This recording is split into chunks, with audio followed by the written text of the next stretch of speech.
This is PT Pro Talk, the podcast for physical therapists who want to improve their clinical skills and be more successful. I'm Mariana Parks, physical therapist and your host, and today I share my conversation with Mary Schrag, where we discuss pioneering physical therapy in rural areas. In our discussion, Mary covers how she built a successful career in physical therapy and leadership, the challenges she faced when starting a clinic in a rural area, lessons from opening and managing multiple clinics, the biggest obstacles she encountered and what she wishes she had known earlier, advice for aspiring clinic owners, and more. Mary, a physical therapist and CEO of Physical Therapy Specialists Clinic, has been a pioneer in private practice for over 30 years. Beyond healthcare, she has shaped policy, education, and economic growth through leadership roles on the Missouri State Board of Education, the Missouri State Board of Governors, and various philanthropic and business boards. Mary has also advanced physical therapy globally, serving as a board member and fundraising chair for the International Mechanical Diagnosis and Therapy Research Foundation, where she helped raise over $600,000. She represented the foundation at international symposiums and received the prestigious Bronze Lady International Excellence Award in 2015. If you find our conversation informative, please subscribe to our channel, hit the notification bell for updates, give us a thumbs up, and share this episode with colleagues who might benefit from these insights. Thank you for tuning in, and let's dive into the discussion. PT Pro Talk is only possible with the support of the forward-looking and innovative companies like Sarah Health. Remote therapeutic monitoring sounds great, but also difficult. Sarah Health makes RTM simple and easy for your patients and providers. Check out sarahealth.com/PTProTalk for a special offer. Neck care. Treating neck impairment? Get objective neck assessments with the Neck Care system. Learn more at neckcare.com. Hi, Mary. Welcome to PT Pro Talk. How are you today? I'm great. I'm looking forward to our visit. Awesome. So let's just get started talking a little bit about yourself and your background. Well, I live in Missouri, in the center of the United States. I grew up in rural Missouri for the most part. I was born in northern Arkansas. My family moved to southern Missouri when I was 7 years old. I had the opportunity in that type of setting to pretty much know everyone in the community. I've always really liked people, and it allowed me to be involved in lots of activities. I showed horses. I taught dancing from the time I was 14 on. And then I also danced with the traveling troops. So I was very active. And when I went to undergrad at Drury, I wanted to go into healthcare, but I also liked being very involved in that hands-on real engagement with people. And I think that is what pulled me into the profession of physical therapy. Before we continue our conversation, I wanted to take a quick moment to present you to our sponsor, Urban Pulling. Attention allied health professionals. Join us on March 15th for the Activator course for allied health professionals, a 4-hour CEU-approved training designed for PTs and rehab professionals. Learn how Activator poles enhance mobility, balance, and rehab outcomes. Want a sneak peek? Don't miss Urban Pulling free webinar on February 27th, featuring a groundbreaking lifestyle medicine initiative in Nova Scotia. Register now at urbanpulling.com and elevate your rehab practice. And now, let's get back to our conversation. That's awesome. And I know that you've been debating about opening your clinic. A lot of people were telling you that it was going to be hard to open a clinic on a rural area. So let's talk about that. So what inspired you to open your clinic? Well, if you don't mind, I'll regress and go back just a tiny bit. When I graduated from Mizzou in 1984, the local hospital had been trying to recruit me for about 2 years prior to that. And I had a commitment with Columbia Orthopedic Group, which is a really esteemed orthopedic surgery group that was in Columbia, and they did MedX, and they were familiar with McKenzie, and they were very progressive with their physical therapy. So I had this great opportunity while I was a student. I was working part-time on Wednesday nights from 5 to 9, and then I worked all day on Sunday. So I was working a lot, going to PT school, but I was also working with these cutting-edge doctors that were pushing me to be the best therapist I could be, and they themselves were the best surgeons they could be. So it was kind of a high energy, high power, somewhat high demanding setting to be in. I was 21 to 23, and but it also kind of set the bar for me in terms of how I wanted to function professionally. So towards the very end of that 2 years, the hospital administrator had come up a couple times to meet with me, take me to dinner. I mean, I'm a poor PT student. I mean, someone taking me to dinner to a semi-nice restaurant was impressive if it wasn't McDonald's or Wendy's. So, I was appreciative to go out to dinner. So far, I had been able to fend him off. And then probably in March, before I graduated, when he met with me, he said something that was really probably the hook for me. And he said, there are a lot of therapists in Columbia, Missouri, and there are no therapists in our whole 10-county area.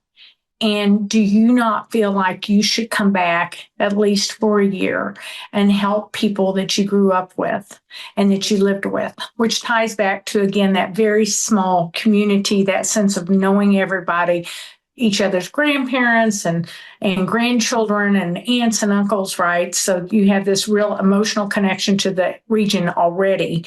And then they don't have a physical therapist for a 10-county area. Mm-hmm. So Mizzou, Marilyn Sanford, and Dr. Browning, who were my two mentors in PT school, were vehemently opposed to me doing that, mainly because I had no experience. I mean, I literally had never practiced on my own. But I felt, I guess, really obligated. And probably the hardest thing, one of the few hardest things I've ever had to do is go in and tell that group of doctors. After helping support me through PT school, they'd loaned me money to help pay for my tuition. They provided me with a job for almost 2 years. And they had been so good to me that I was not going to go to work at Columbia Orthopedic Group. It was very tough. But this need to help others that I had grown up with and taken care of was even more important to me. So I moved to West Plains in 1984 for 1 year to start their PT department. I recruited a couple Philippine therapists. Everybody else that I worked with was a tech.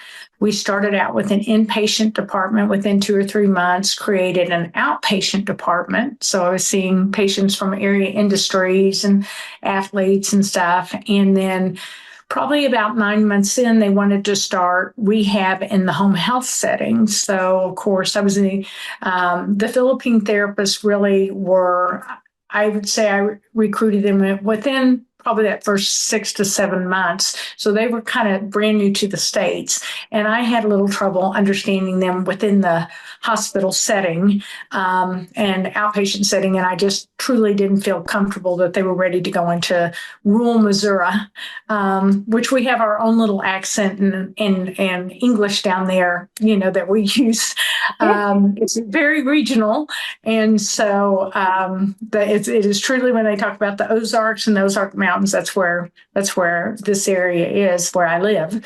And so I started doing home health in the evenings, and I would leave the hospital around 6 o'clock in the evening, and I would do home health initially till about 11 at night, until about 3 or 4 months in, I got a call in the department that the hospital administrator wanted to see me. And so I went down there, and generally he'd always been very happy with everything because we'd grown so fast. We were seeing so many patients. I was educating the CNAs in the evenings on Tuesdays and Thursdays, a lot of evenings. And because I'm so young, right? I don't even know what I don't know. Marilyn and Jerry were fabulous. I could call them on the phone. They would answer questions. Dan Kelly was a good friend of mine out of St. Louis. I'd call him occasionally. And keep in mind, at this point, I wasn't doing a lot of back and neck work because really I'm still learning about knees and shoulders and a little more simple stuff, right? And he wanted to know why I had showed up at this patient's at 10 o'clock at night. And I said, because it's the first time I've had a chance to get there all day long. And so he wanted to have someone on staff who would go and help me try to be a little more efficient during the day. And after a week of this person following me and realizing that, I was seeing 30, 40, 50 patients a day. Oh, Like wow. it was insane. Yeah. Of course, it wasn't near as regulated as it is now, but I'm a brand new grad. I have less than a year's experience and I am seeing all these patients. And they said, there's no way to make her more efficient. It's just, we got to figure out how to get her more help.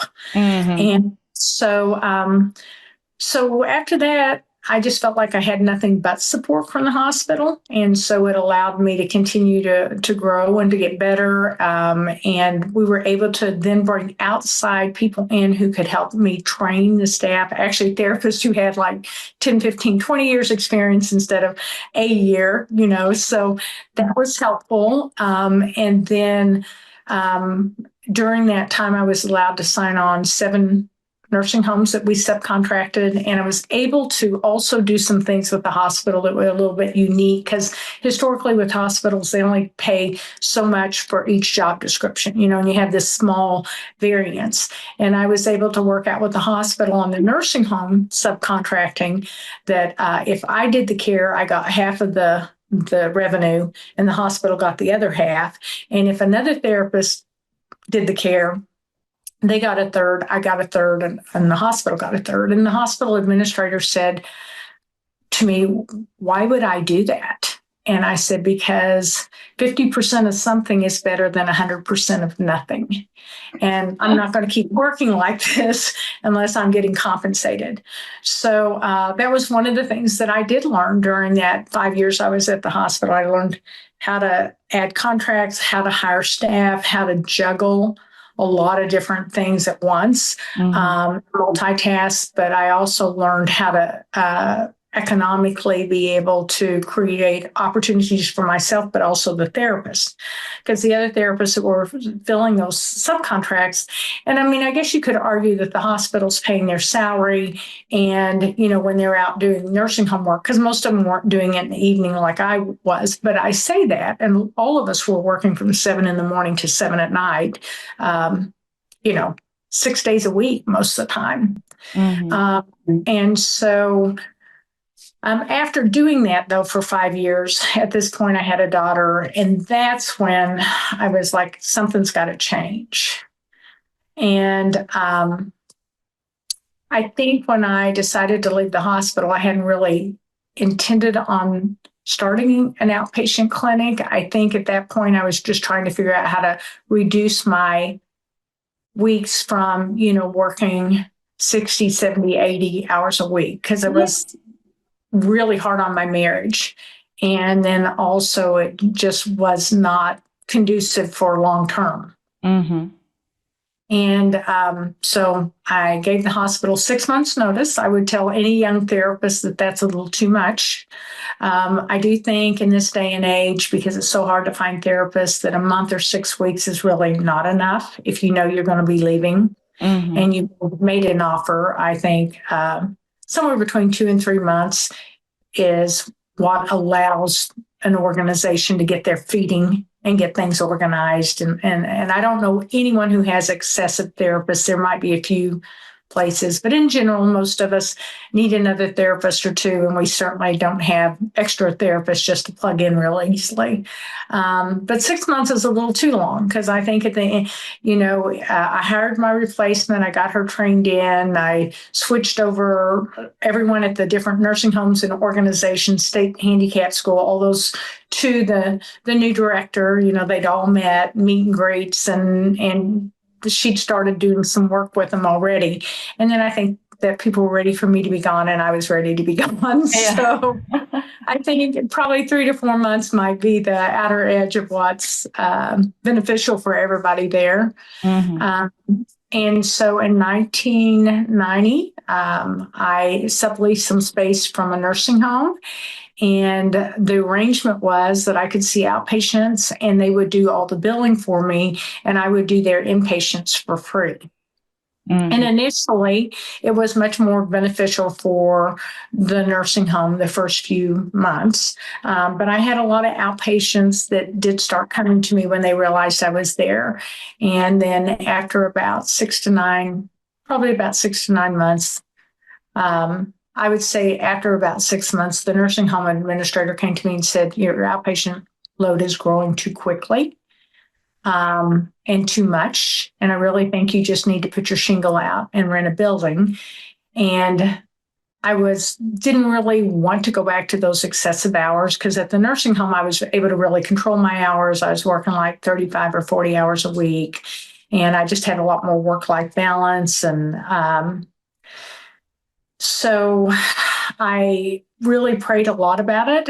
And in the meantime, there was a doctor's clinic that had been the same doctor for 40 years in our area, and everybody knew where Dr. Wiles' building was.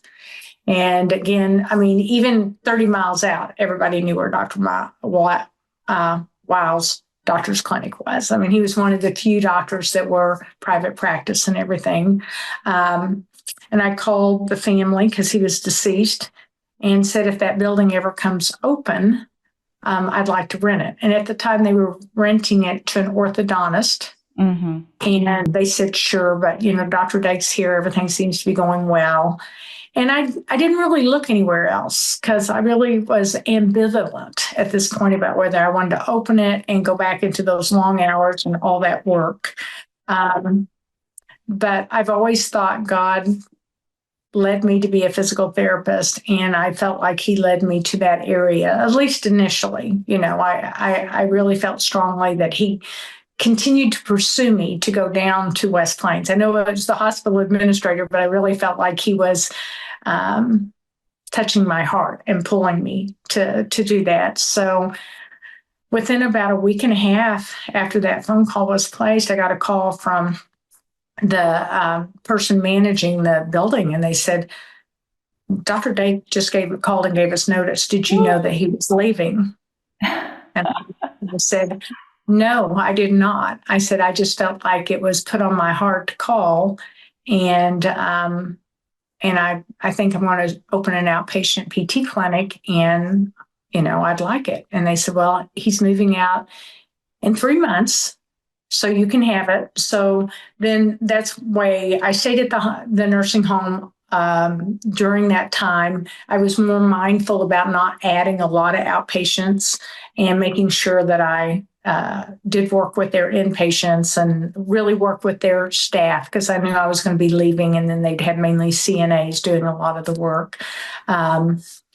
And again, it was a very different time. It was 1990s. I mean, I don't want to say things weren't regulated, but they certainly weren't regulated like they are now. So I opened my practice in 1991 and in West Plains. And I did, what one of your questions was, did you not run into, I don't think resistance is the right word. I feel like I was very lucky to have some very astute, smart, professional friends that had more experience than me. And they were very concerned that a community of 10,000 people would not be big enough to, and keep in mind, we had a hospital, right, with a rehab department where I had hired at this point 3 other therapists, and I'd hired a speech pathologist. And, so they actually had a framework and then some pretty well trained CNAs at that point. So, I mean, theoretically, they could be good competition. But I do think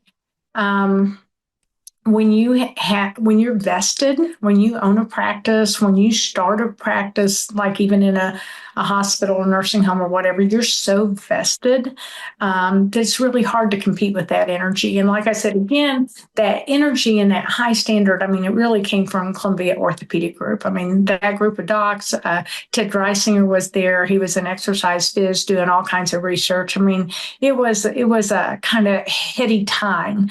And so that kind of flowed over into my practice as I moved on. Yes. And that's crazy because it is a small place, 10,000 people. And then you think about having 4 therapists in the area. It must be scary to just decide, yes, I am, taking the leap and opening my own space, and hopefully you're going to have enough patients for everybody. Well, one of the things, so West Plains was the first clinic I opened, and after we had been open, so I took out an SBA loan, and this would have been 1991. And what a lot of people don't realize, and I did not realize until about 3 years ago, is that women could not get SBA loans until 1984. Oh, wow. So that was the year I got out of PT school. And so, I'm 30 when I take out my SBA loan. And but one of the things that was really unique is the banker would call my husband, who had nothing to do with the clinic or the practice or anything. In fact, really didn't want me to do it. As I've said, the hospital been really hard on the marriage. And then, here I am now getting back into a setting that looks like it could be very hectic and busy. But the banker would call my husband about anything to do with the loan. Well, I was making all my payments. There were really no issues. A lot of times it was just touching base, like, do you need more money? Because I was making my payments. It was obvious it was growing really quickly and everything. And I called him and I said, Paul, I don't mean to be rude, but I want to let you know that my name is on that loan, and this is my business. And if you have a question, I need you to call me. And he said, well, your husband's name on the loan too. And I said, only because I had to put him on it. Like, you all won't loan money if people are married unless you got both people's name on it. Mm-hmm. But it's very apparent that this is my practice. I'm doing the work, and thus I'm the one borrowing the money. So I appreciate the courtesy of you call me and not him. And again, this is early 90s. People really aren't accustomed to that. I mean, I wasn't rude. I was just very matter of fact. I mean, if a man's wife was getting called about his loan, I guarantee you he would be calling, right? Yeah. Like, we got a problem here and you need to stop it. So he did it again. And so I went to another bank there in town to see if I could switch my SBA loan over. And I told him, I said, as long as you work with me only, I will be loyal to you and work with you only. And so we were able to work out a deal. And the initial banker came back to me and he said, I don't know what happened. And I said, well, I did tell you needed to quit calling my husband. If you had a question, if you wanted to do something, if you wanted to extend my line of credit, if you wanted to loan me more money, you should have been calling me. And you weren't. So I don't know if that little short synopsis there tells you a little bit about kind of who I am, but I feel like have always had a great relationship with people generally in West Plains. And, but I think I am perceived as very much a business person. And I would say in the early 90s in rural Missouri, that was a little bit uncommon. Yeah. And, but I think it's that same kind of grit that made it okay for me to open the practice and, start hiring additional therapists. And one of the things I wanted to do with my practice is I didn't want to be doing home health if I didn't have to. I didn't want to be doing nursing home contracts. I'm not going to say during the last 40 years, I haven't done a little bit of that here and there, but my intention was to have a really first-class practice, and I wanted my staff to be well trained, and I wanted to have certifications. And about a year into that practice, probably was 92, Dr. Russell called me and said, if you will spend the money to buy MedX equipment, everyone we see in southern Missouri, we will encourage them to come to your clinic for rehab, because they believed in MedX. They'd had great results with MedX. And my exposure as a student when I was doing, and also doing my internship when I was at Columbia, at their facility, was good outcomes with MedX as well. So I was a believer in McKenzie, and I was a believer in MedX. And so that was a really big deal. I had to take out a loan for $135,000 to buy that equipment. And it wasn't even brand new equipment, to be quite honest. But it had to be hauled up from Florida, Gainesville, Florida. And I went out, I had to educate other area orthopods and neurosurgeons about what MedX could do for their patients. And I mean, we would have patients 6 and 8 deep waiting to get on the machines, Oh, wow. kind of all day long. So, because they were seeing outcomes that they just hadn't been able to see prior to that. And prior to that, you got to keep in mind, it's the early 90s. A lot of people are doing massage and hot packs. Mm-hmm. You know, McKenzie's still relatively new into our country, and people having a really good, thorough evaluation and algorithm that would help direct or and I think probably to me the most valuable part of all of McKenzie is the fact that we have this exceptional evaluation system that can really help you triage your patient properly and see positive outcomes pretty quickly. Yeah, and I think like looking back, right, on the 90s, so many things changed. It's been like a long time ago. So like looking back to that time and then to today, like, I mean, a lot happened in all these 30, almost 35 years. So like, what were the biggest challenges that you faced? Like that one about the bank, that's something that probably nowadays we hope is unusual. But like along the way, so like what were a few challenges that you could like share with us and the things that you had to overcome? I'm sure you had a lot of challenges. So would you just share a little bit about those? Well, I think early on, some of the biggest challenges were financial. Like I said, I got that SBA loan initially. But the other thing is we were growing so fast. So originally, I leased, 2,000 square foot building that was a doctor's office. And I put in BTE and I had bought these MedX machines and I didn't even have room for the MedX machine. So I had to go out and buy this little tiny trailer. It's kind of like a house trailer, a mini version of a house trailer, like a tiny trailer. Like we do tiny houses now, it's like a tiny trailer. So it was basically a trailer big enough for both MedXs to go into. It was outside of our building. Oh, wow. So we had put out some awning, but I live in southern Missouri, so we have ice and snow both in the winter. And so, here you got these patients having to go out to this trailer.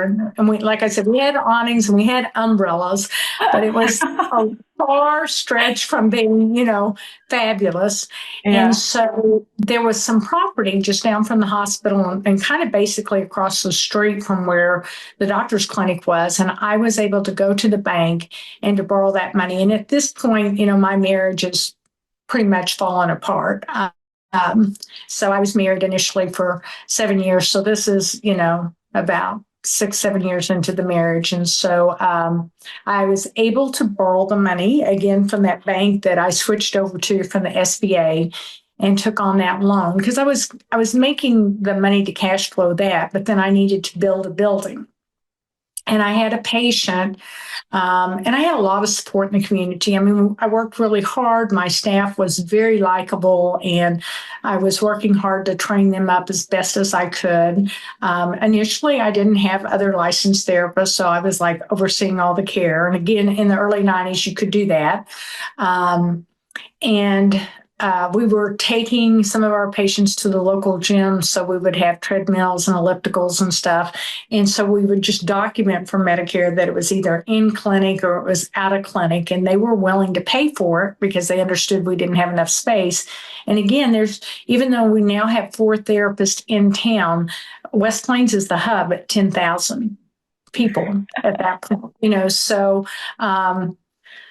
So it was just a different time in some respects. And so I needed to build a building, and I'd gone back to the bank and they were like, you probably need to practice about 5 years, and we need to have an additional 5 years of cash flow before we're probably going to loan you money to build a building. And I wanted to do a 10,000 square foot building, and I kind of had a vision of what I wanted.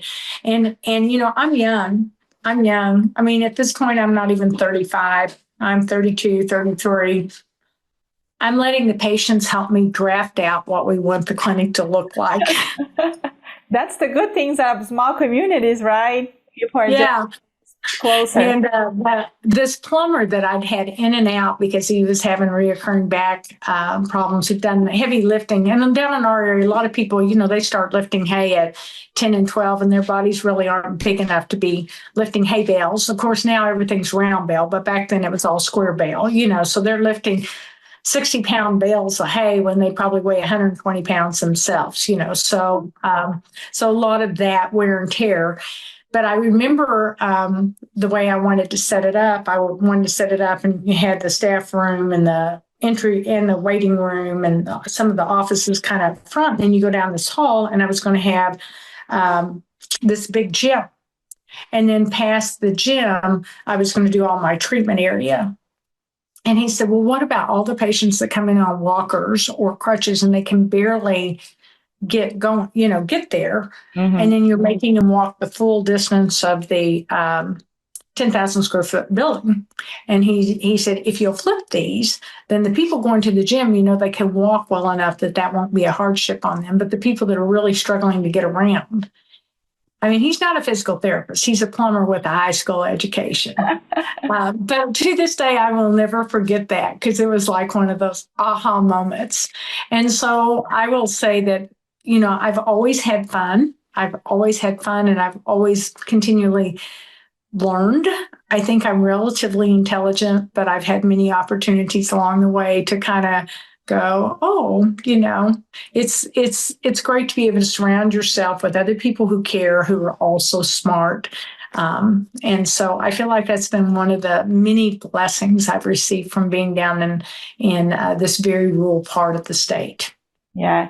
I guess you just have to be brave enough to start walking the way, and then things start to fall into place. You meet people that, help you. And as you said, the small community, I think that's very cool that you have that support from those people around you. That's different. Like in big cities, people are not as close, I guess, or they don't care as much. So I think that's a very good aspect of, building a community like that. And I wanted the clinic, once I built it, I wanted it to be as nice as anything you'd find in St. Louis or Kansas City or in the Midwest in general. Because having grown up in that southern part of Missouri, sometimes it felt like we kind of got lost. Mm-hmm. There's quite a bit of poverty. There's not as much education as would be desirable. I was one of 7 people in my graduating class that went to college, and one of 3 that went immediately out of high school. And then the other 4 kind of within a year or 2 went. And then since then, we've had classmates go back to college. But it was just a very different setting. And people could be very successful without having a college education or even a community college education. I mean, you could, if you worked hard, if you were a risk taker. And I think that's one of the things I really bring to the table is I am a good risk taker because no does not scare me. And honestly, usually failure doesn't scare me too much because I don't think you can have success without having some failures. And if you're afraid of failure, then you really can't ever have success. So, I think I'm a big picture person, and I wanted to have a clinic like St. Louis and Kansas City. And that was my goal is I wanted to have, we are a certified McKenzie clinic, and I am proud of that. We have a lot of staff that have certifications in needling and big. Our clinic is very heavy orthopedic. I'm an orthopedic clinical specialist through ABSPT, as well as being a certified McKenzie therapist, but I also have a diplomat on staff, and thus that's why we're a certified clinic. And then also a recently new certified therapist. A lot of my therapists went A through D and then just didn't want to test. And so after the Canada conference, I've come back and I've really encouraged. And I have 3 therapists that have done A through D for years, and they're really good clinicians, and they just needed that little push, that gentle push. And like I told them, I'm glad, I'm always glad to pay for education. I'm always glad to pay for certification. But the nice thing about McKenzie certification, that is theirs forever. Mm-hmm. Yes, it helps the clinic, but it is yours forever. Why would you not do it? And so... And then like after you were able to get the money and build your bigger clinic, what did happen after that? So within 4 years, probably within about a year of building the first building, I hired a therapist who was from a community about 45 minutes away. And she came back. She was really talented. She's actually my diplomat, Valley Rogers. And she wanted to go back to Mountain Grove.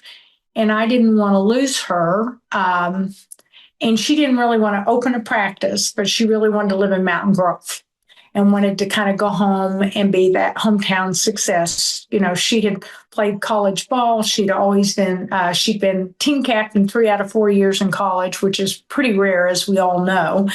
She was highly driven, very smart. And so my options were I could expand the clinic to Mountain Grove and let her manage it and give her that opportunity, or I was going to lose her. So we expanded into Mountain Grove, and we moved there in 96. And at this point, I'd added athletic trainers. So we were subcontracting the junior college down in our area, and we started their sports medicine program for them. And I had another athletic trainer I'd hired at West Plains. So then we moved to Mountain Grove. Valley's the manager of Mountain Grove, and I hired my third athletic trainer. And so then he's developing all the high schools in that area. And again, Valley was one of those that came in, she'd start at 7. And I mean, there was a couple of times that when I was driving back from Springfield or in Mountain Grove for some reason, and the clinic lights would be on at 10. And I had to be like Colin Collins was with me. I had to call her and go, it's kind of late to be seeing patients. Like we got to cut it off, like 7 to 7:30. You need to be going home, you got to have some work-life balance. So I've been lucky to surround myself by other smart, driven people who are willing to do the heavy lift to make sure we have a good clinic. Before we continue, I wanted to share something exciting with you. If you are looking to deepen your understanding of pain mechanisms and treatment strategies, I highly recommend the Role of Hurt course. I took this course myself, and I can tell you it was fantastic. Annie and Melissa are incredibly engaging, and the content is truly top-notch. The course title, Role of Hurt, Nociceptive Pain Mechanisms, Mechanical to Functional Exercise Prescriptions, is happening on March 8th and 9th in Hillsboro, Oregon. As a special bonus for my listeners, you can get $50 off with the promo code WOHPTProTalk. Don't miss out on this opportunity to learn from the best. Visit Eventbrite and search for Role of Hurt to register, then use code WOHPTProTalk at checkout. Now, let's get back to our discussion. Yeah. And so then at that point, you had 2 clinics, right? Yes. And so then, so that would have been 97. Mm-hmm. I had another clinician I hired. It's PTATC. And actually, he was an ATC that I hired into Mountain Grove. And then he went back to PT school. And during that time, wanted to open a practice in Houston. And Houston is another community, again, about 45 minutes away. So it wasn't really cannibalizing. But what I'm going to share with you is at this point, I had worked hard, but I had 2 really good successes. And back in the 90s, I mean, oh my goodness, it was so different collecting money and getting paid back then. I mean, like if you did the service, generally you got paid. And we did a lot of work comp, and we liked work comp, and we did a lot of spine, and we had MedX, and you could definitely get paid for MedX. And so, there was it was a very different climate. Mm-hmm. And so, my staff wants to move to Houston. I'm like, sure, that's great. I go, I find a building. I don't build a building there. I've built in West Plains and Mountain Grove. But I find a building it's appropriate, and I probably spend too much money fixing it up. And of course, I have medics at all 3 clinics, and I have Repex at West Plains and Mountain Grove, and I have a SwimX pool that I've added to West Plains. So I have a heated SwimX pool, like we're just rocking and rolling, right, during the 90s and early 2000s. And I don't look into the demographics enough, right? So this is, most of us make mistakes when life's going really good because you're not paying as much attention. when life's hard and you're working your tail off, you're going to be paying more attention to detail, or at least that's been my personal experience, and not just with the clinic, but just in life in general. And so I don't check the demographics that carefully, and it's a much heavier Medicaid population. And there is a small local community hospital, but I wasn't worried about it because I've been competing with West Plains all this time. And West Plains Hospital is much bigger, much nicer, much more, has a much larger pool. But what I didn't really appreciate was because the hospital was so small, there was only like 12 doctors at this hospital. And they had a hospital administrator who had a bad injury and this is not talking out of school, public knowledge, can be Googled and found, became an impaired professional due to painkillers. Mm-hmm. And so, here he is, he's been in this bad wreck. He's having constant pain. I moved my clinic there. Initially, we have that same momentum we have on West Plains Mountain Grove. The docs are wanting to use us. We have patients coming. It has a higher population of self-pay patients, which in our rural area, it is harder because it's not great affluence. A lot of it is like we have a high Mennonite population and just other population where they don't normally do traditional health insurance, so they self-pay it. And then we had a high Medicaid population, much higher than I realized. And Missouri's Medicaid is very low, might be the lowest paying in the nation, to be quite honest. Has been for years, was paying $40 an hour, and was paying $40 an hour up until last year, 2 years ago. Wow. Yeah. So what I was paying therapists back in the 90s and what I'm paying them now is 9-day difference, right? And yet the income, the reimbursement had not increased. And we got in there and it was, you don't expect to practice the first 6 months to a year to really make money, but going into the second year, you got to be making money. Mm-hmm. And I had told everybody, we basically have 18 months to make this profitable. And at the end of 18 months, if it's not profitable, then we have to make decisions. And you have to do notifications. I mean, you can't just pull out of a practice overnight and stuff like that. So, So that was kind of a failure. After 18 months to 2 years, we realized that probably we made a poor decision. And in the meantime, the hospital administrator lets go 6 of the 12 doctors because they've been referring to us. So understandably, the other 6 doctors were never going to refer to us. And every doctor that they brought in after that, they let them know that if you ever refer to PT specialist, you will not have a job here. And it was a shakeup for the whole community. It was kind of a shakeup for the whole region. And it was a huge kind of life lesson for me that something like that could happen. In the meantime, his board realized that things weren't going well and they sent him to the impaired professionals. But it was, as you can imagine, here we had worked so hard and we had created this really strong, well-greased machine. And I mean, this is like hitting a boulder. This isn't gravel. Like we all have gravel in life. We all have gravel with our practices and business. This is like hitting a boulder. In some ways, there was no way to see it coming until we hit it. But once we hit it, there was no way to recover from it. Mm-hmm. So we made the very tough decision to close that practice, and we notified our patients and we notified our doctors. And in about a 6-month period of time, we wound down that situation.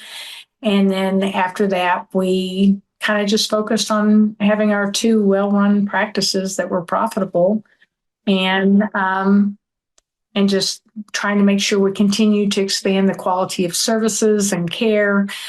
We are a tier 1 provider for both Mercy and Cox, which are the 2 big hospitals in our whole region. They're both in Springfield, which is about an hour away from Mountain Grove and about an hour and 40 from West Plains.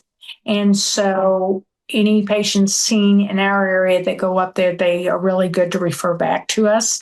And since we're tier 1, if they have their insurance, they reimburse their insurance just like they were being seen on site in Springfield. Mm-hmm.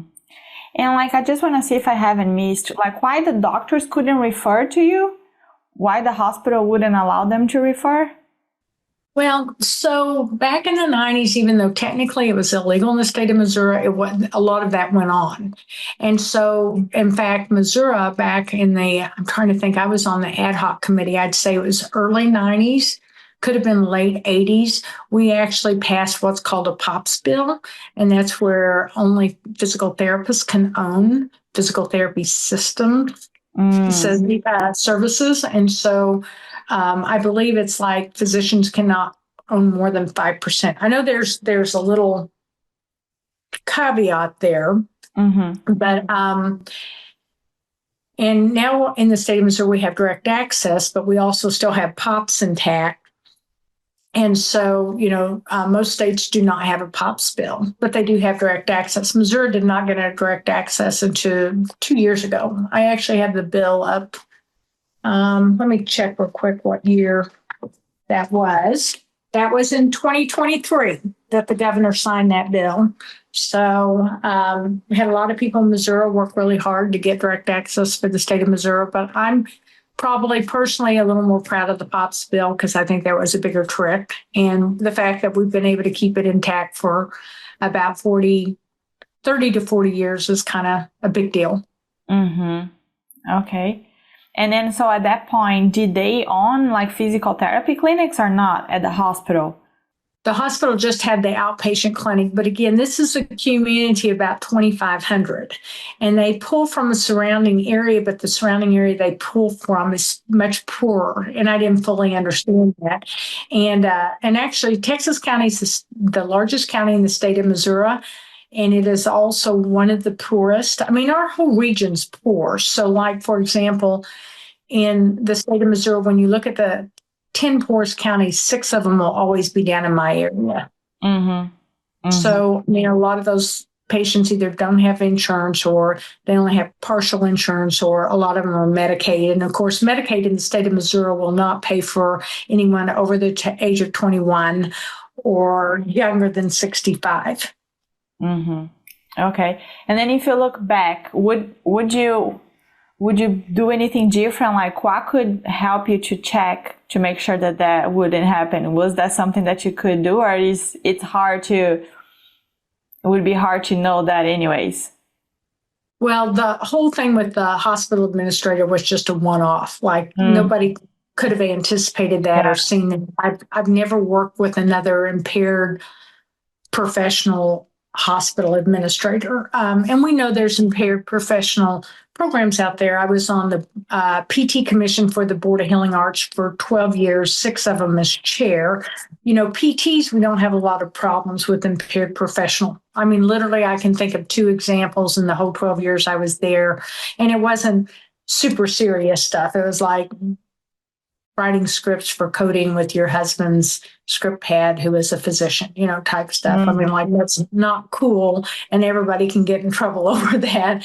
But, it's not hardcore. But that's why we do have impaired professional programs in place. And so that piece, I don't think there's any way anyone could come in and see that happening. But I could have done a better job of, I think I wasn't afraid of Texas County's demographics of being so poor because all the other counties I work with are so poor. What I didn't understand is, like I said, that heavy self-pay piece. And then honestly, when I bought my building and renovated it, I could have gone in cheaper. I could have kind of started out with more like a small facility like I did in West Plains. And in Mountain Grove, my first year, I rented space in a strip mall that was, like 1,400 square feet. And then when I went to Houston, instead, I bought a building that was, 4,500 square feet and renovated it really nicely and brought MedX in immediately. So I could have done that differently. Kind of that old saying of sometimes starting small is okay. Yeah. But as you pick up momentum, then you've got to make yourself step it up and keep adding to. And then you do have to take risk at some point. You have to go, okay, I've outgrown this little strip mall. Is this where I really want to be? Or, where do I want to be? Where do I see myself? Yeah. And I think you have to constantly be asking yourself that question. Yeah. At some point, you have to take risks. So, Yes. yeah, you just have Yes. to go for it. And then I remember you mentioned about the insurance reimbursement. So you've been working for now 35 years. So how do you see that changing over time? And I assume that probably was a lot easier and better when you first started, and now you have a lot more challenges to make work with this insurance reimbursement. So how you deal with that? Well, so absolutely, we've seen a lot of changes in Missouri. Probably the biggest changes I've seen is work comp. Work comp used to be really good to pay for services. Work comp now has actually gotten to be one of our lower paying. With United Healthcare, we have been able to negotiate our rate up higher because we knew that our efficiencies were higher than the state average and the national average. So we haven't been able to get anything done with Blue Cross Blue Shield. We have gone back to some of our work comp insurances in the last year and said, if you want us to continue to provide services, you've got to pay us more. Because, our therapist salaries are not going down. Mm-hmm. And utilities are not going down. I do own my own buildings, as you know, and so I rent back to the clinic, which allows a little more flexibility there. Mm-hmm. But obviously, I want to keep the value of my buildings intact, so I do have to keep my rent what would be considered reasonable rent. I can't really cut my rent because then if I ever went to sell the building, it does all tie back.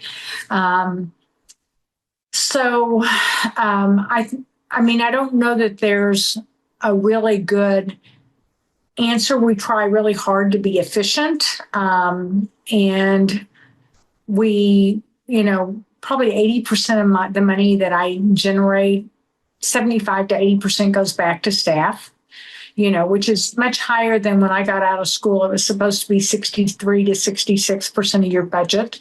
But of course, most of those budgets back in that day and age were geared more towards hospitals and nursing home situations where you're part of a larger budget. Like I said, we've gone back recently to some of our work comp. We've been able to get them up. The other thing that we do is we do a lot of industrial rehab, and that pays at 100%. We also have athletic trainers on staff, so we subcontract our athletic trainers back to the schools. Now, the schools covering the practices and the games, you cannot make money doing that with athletic trainers.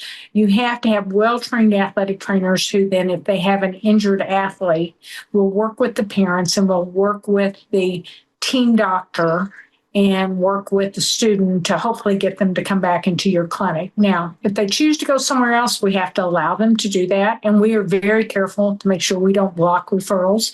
But I'd say 2/3 of the students want to come because they've already worked with the trainer. They know them. They feel safe. Mm-hmm. And, they're seeing them usually at the time of injury, either with the sport or during practice or something. So we have now set up in 2 of our larger school facilities training rooms that have EMS and have some needling equipment and the ARC that they use a lot of times with scar tissue and with, I'm trying to think, we have freezers. So we have some different modality tools as well as all of the athletic trainers that are out in the school have gone at least through C with McKenzie. And 2 of them have gone through D. Mm-hmm. So you diversify a little bit. You have some different aspects, not just the street outpatient. You go to industries, right? You have these athletic trainers. Well, in the industries, they send them into the clinic for the testing. Mm-hmm. So all of our testing is set up in the clinics. But for example, we're a WorkSteps franchise. And our first big client with WorkSteps back in 2005 was Missouri Department of Transportation. So we set that up for them. So we go in, we do job analysis of all their tasks.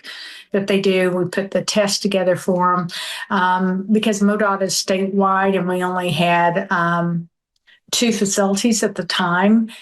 We leased some space in Springfield during that time through one of the hospitals we work closely with to do some of their testing, but it just spread our staff out a little too much. And instead, we worked with other private practices in the state of Missouri to help them set up WorkSteps franchises. And there was already a WorkStep franchise down in southeast Missouri, but it was my staff that sold it to the state and was able to get the state to sign off on it. And so that's still intact. And then we have lots of area industries, and we do a lot for the co-ops.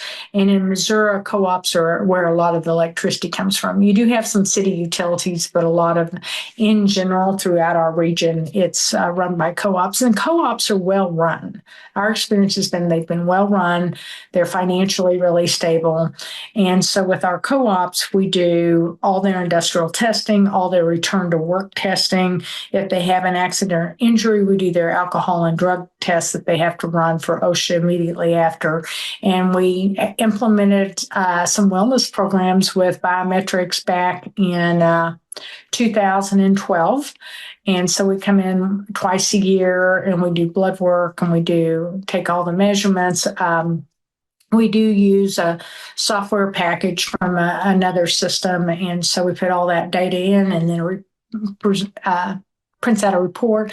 And I'm really kind of excited to say in the last 10 to 12 years that we have cut their medical down. We've caught, we do PSA as part of our blood work. And so we've caught 5 incidences with one co-op alone, which could have been prostate cancer. And in 2 cases, there was the beginning of cancer, but it was caught extremely early.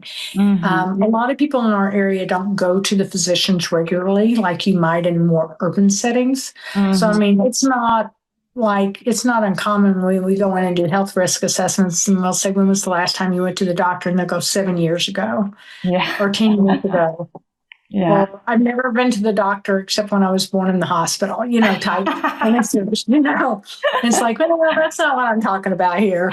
So it's a little bit of a different mindset, but it's also very rewarding to be able to help people begin to understand their health and how they can take care of themselves. Yeah.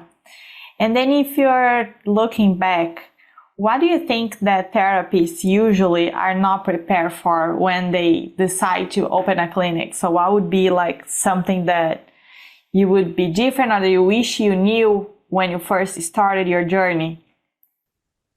Okay, well, keep in mind, I'm the end of the baby boomers. So I was born in the end of 1960. I mean, the year 1960, not the end of the 60s. So I'm a baby boomer. And I think that mindset when we got out of school was you go in and you just have to work really hard. And we were used to muscling things through. And I'm not saying that's the best way to do it. I'm just saying that was more the mindset. You came out, you were expecting to work 50, 60 hours a week. You were expecting to make your boss really happy so you could go up the ladder. You didn't really feel like it was okay to tell your boss no. It was a different time. Mm-hmm. But I think the thing that a lot of young therapists don't realize is if you start a practice, it's just hard work. I wish there was a shortcut. The thing is, technology is much better now. We had to handwrite all of our notes back then. And then we thought we got really fancy when we went to dictating our notes and they could type it for us and all we had to do is review it and sign off. And now I really generally like EMR. And, I didn't grow up in the generation with computers, as you well know, because today early we were trying to get my camera to work and now we figured out that. So, I do think it does help cut down on time, but I think the reality is that you're still just going to work a lot of hours. Mm-hmm. And we are in a profession that is customer service, right? We're not hairdressers. I get that. We're not, we're not waiting tables, but we're all part of customer service. And so we're just a very highly trained, well-educated customer service people. Yeah. And so now I know how to treat my patients. I know what they need. And I have patients come in that occasionally want to tell me how they want things done. And I explain to them, I've been doing this for 40 years and I'm 35. I've been a specialist with my ABSPT orthopedic specialization, and I am a certified spine therapist. And, so I see a lot of patients, and this is what I do all day.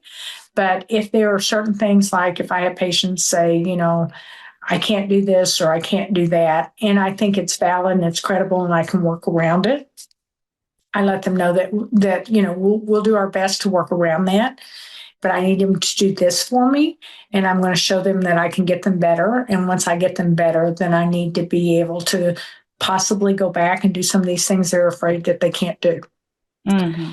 And generally, I've found most patients to be pretty cooperative along that lines. Mm-hmm.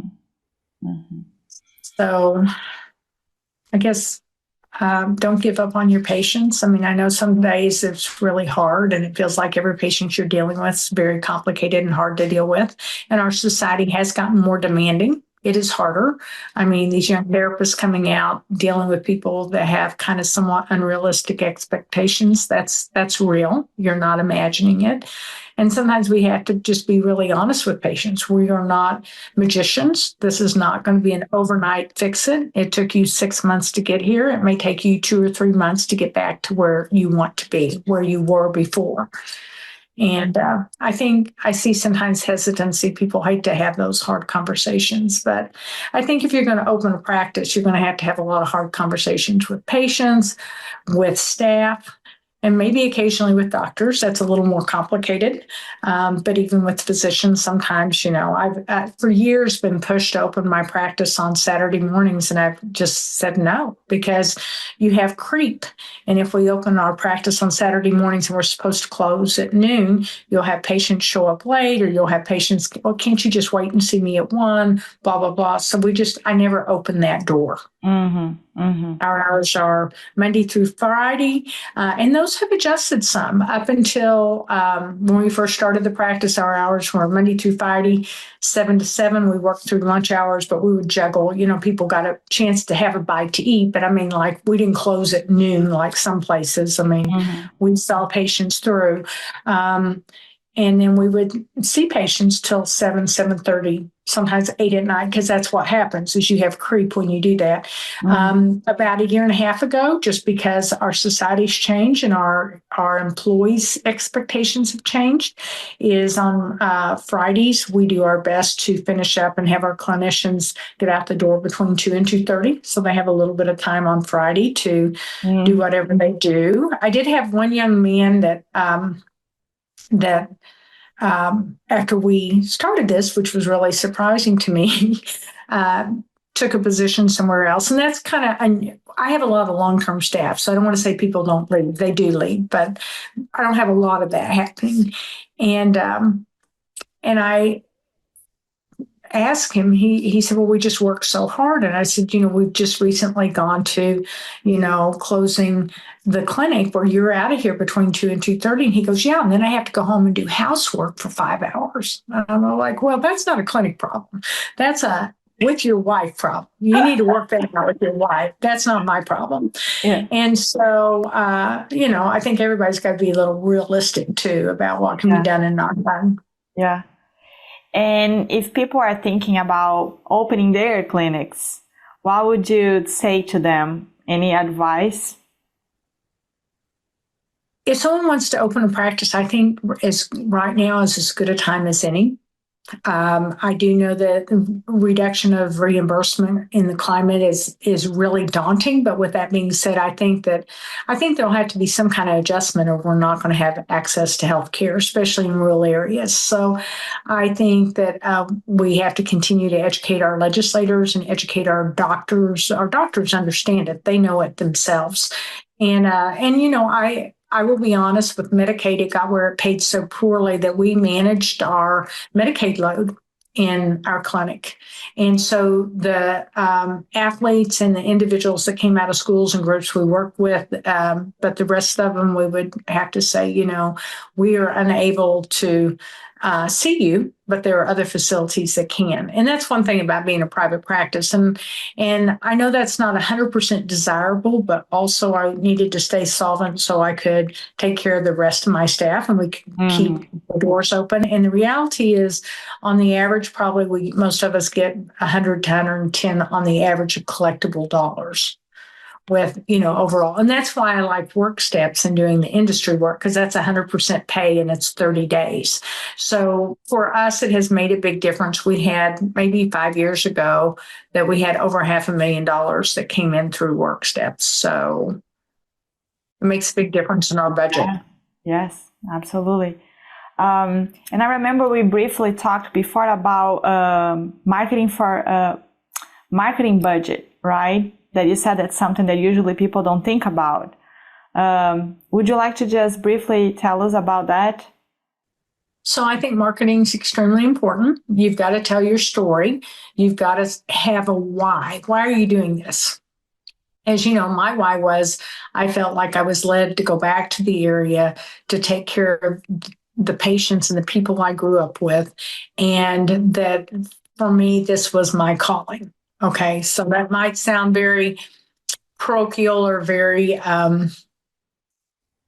biblical, or it might not resonate with people. But for me and for our area, that does resonate, because we do kind of believe in callings, and we do believe that, so that is my story. And then the rest of my story is, so since I'm here, I want to provide the very best services I can. I want people in our area to have as good a services as you'd have in St. Louis or Kansas City or Tulsa or Little Rock. People should not have to travel to have good services and high quality care.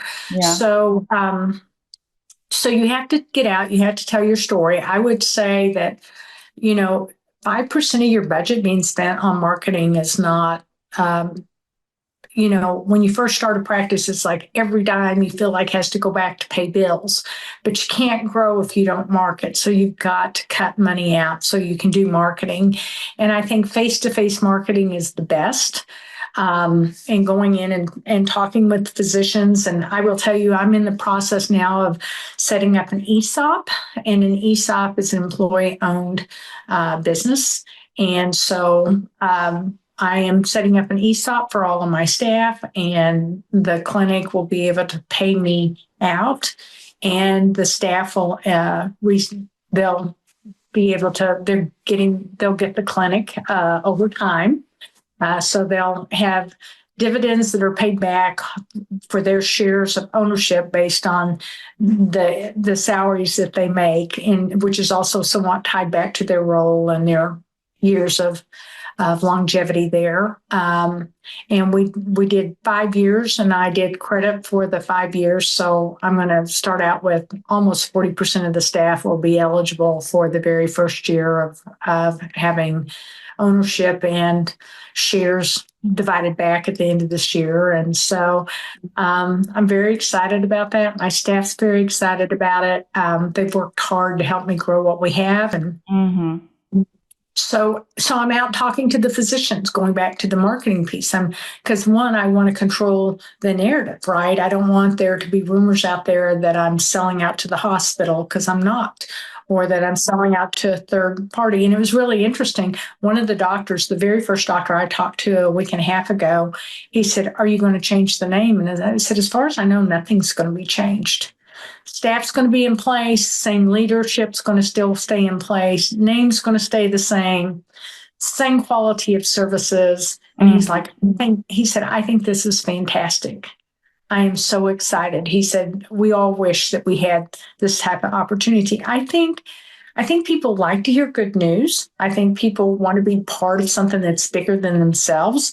But the only way you can do that is controlling that narrative. And we've done direct mailings, and we do, small physician gifts at Christmas, or really we do ours during the holiday season, closer to, the middle of November, because doctors get lots of little knickknacks around the holiday season, and they're so busy anyway. But we do try to, we might deliver pies around the 4th of July, because most people, most clinics are closed on the 4th of July, and so or we take them to the clinics. It's not always the doctors, maybe the clinic at large, and they're not expensive and they're not big. And I know we can all get in trouble if we do that, but people like to be told thank you. Absolutely. Mary, we have so much to talk about. I know you have an involvement with the McKenzie Institute. You are in several boards and fundraisers that you are involved and all of that. And I know we've been talking for a while. What do you think? Do you want to just give us a brief overview of that, or we can leave that for a next conversation? I'll leave it up to you. Well, I would love to have another conversation. I've enjoyed it today. I hope I haven't talked too long, because I do know, like you said, we're hitting an hour or more. So I know you have other commitments, so I don't want to hold you here for too long. So I think if it sounds good, we might just go ahead and finish up. But I do think as therapists, it's really important to be involved, and not only like I go to the international meetings. I've been very involved with McKenzie for several years and had the pleasure of becoming good friends with Ted Reisinger and Uffe Lundstrom and Bert Mooney and Dr. April and Stacy Lyons and Lawrence. I mean, I've been very fortunate to have and got to meet Robin himself. I have a picture of Robin and I together from our San Diego meeting. I think it was San Diego. It might have been San Francisco back in the 90s when he was here. So that's been very cool. I got a chance to serve on the IMDTRF board for 6 years. I was chair of the fundraising, and we really got that kicked off and solid.